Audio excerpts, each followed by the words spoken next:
শ্মশানে এই ব্যক্তির সাথে কি ঘটেছিল তা শুনলে গা হিম হয়ে যাবে আপনার।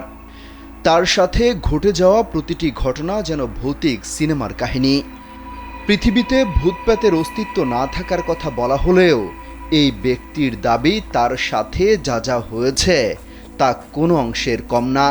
তুলে ধরেন শুরু থেকে শেষ পর্যন্ত একটি খাটকে ঘিরে তার সাথে কি কি হয়েছে। যদি কেউ বলে যে আত্মা বলতে কিছু নাই, এটা সম্পূর্ণ ভুল কথা। সাক্ষাৎকারে ওই ব্যক্তি জানান শ্মশানে একটি মরদেহ পোড়ানোর দায়িত্ব ছিল তার উপর। ওই মরদেহ আনার জন্য আগ থেকেই প্রস্তুত রাখা হয়েছিল একটি খাট, কিন্তু সেই মরদেহ আসে অ্যাম্বুলেন্সে।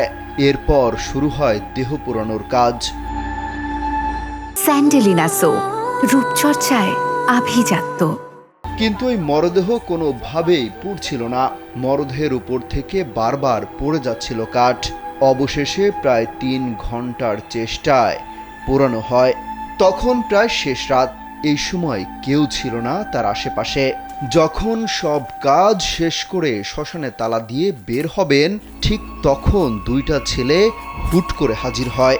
এত রাতে এই 2 ছেলেকে শ্মশানে দেখে ভড়কে যান তিনি। জানতে চান এখানে কেন তারা। হাজিরে আমার বলতেছে টাকা গেটে তালা দিয়ে নে। ওই 2 কিশোরের দাবি, মাত্র যে মরদেহ সৎকার করা হয়েছে সেখান থেকে হাড়ি নিতে চান। অনেক জেরার পর সেই হাড়ি নেওয়ার অনুমতি দেওয়া হয়, কিন্তু এই কিশোর 2জন কারা তার টের পাননি তিনি। অবশেষে বাড়ির উদ্দেশ্যে রওনা দেন ওই ব্যক্তি। সঙ্গে নিয়ে যান শ্মশানে পড়ে থাকা ওই সেই খাটটি। এই খাটই তার জীবনের কাল হয়ে যায় পরে। খাটটি বাড়িতে নেয়ার পর সেখানে বিছানা পেতে শুতে থাকেন। সমস্যার শুরু হয় সেখান থেকেই। শুনতে পান ঘরের চালের উপর কেউ যেন হাঁটছে, আবার বাইরে বের হলে ধাক্কা দিয়ে কেউ ফেলেও দিচ্ছে। এমন ঘটনার মধ্যে ওই ব্যক্তির স্ত্রী জানান ঘুমের মধ্যে তাকে উড়িয়ে নিয়ে যাওয়া হচ্ছে, কোথায় কোথায় ঘুরিয়ে আবার রেখেও যাচ্ছে। এমন ঘটনার মধ্যে হঠাৎ জবান বন্ধ হয়ে যায় তার স্ত্রীর। দিশে না পেয়ে হাজির হন এক গুরুদেবের কাছে।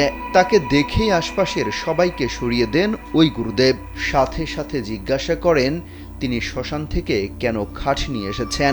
দ্রুত সেই খাট বিক্রি করে শ্মশানে দান করে দিতে হবে, না হলে মহা বিপদ হবে। এই কথা শুনে তিনি দ্রুত সব বিক্রি করে পবিত্র হয়ে ওঠেন। সাথে সাথে সেরে ওঠেন তার স্ত্রীও। ওই ব্যক্তির দাবি যাদের অস্বাভাবিক মৃত্যু হয় তাদের আত্মা এভাবেই ঘুরে বেড়ায়। অমিত হাসান রবিন, কালবেলা।